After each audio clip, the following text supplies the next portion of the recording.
The inside of my mouth was bleeding. I had blood coming out of my mouth that night. This woman and her Marine husband faced a beatdown by a mob of unruly teenagers outside a Bradenton movie theater after asking the teens to quiet down during the show. For the first time tonight, we're hearing from that couple who are still dealing with injuries days after that attack. All new at 11, Chris Martinez spoke with them tonight and joins us now with their story. Chris, how are they doing? Well, Jameson, we actually caught up with them at the hospital where Federico Ferrari was being treated for neck pain because of this attack. This is a Marine on leave from Afghanistan. He's here for the holidays, and he never certainly thought he'd have to defend himself here at home. It's disgraceful.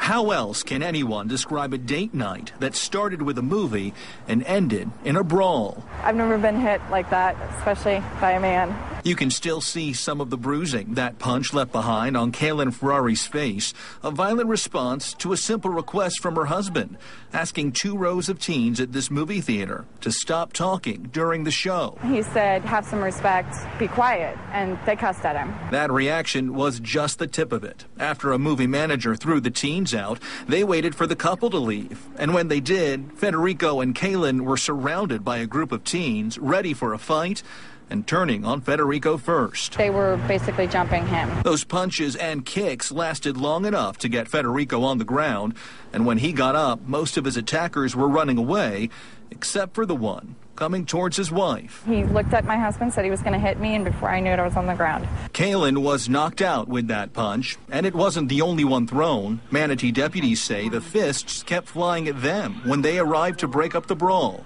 This cell phone video from Kaylin's phone shows the aftermath. They've had to taser like 20 people. Several teens were cuffed and taken away, and so was this 20-year-old woman who tried to stop one of those arrests from happening.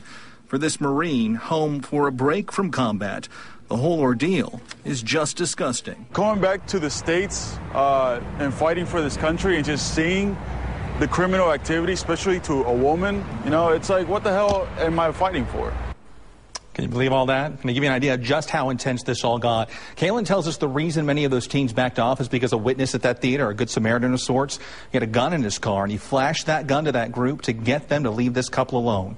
Now, besides that 20-year-old woman we just showed you, deputies also arrested 5 teenagers that night, and those kids were just 15 to 17 years old.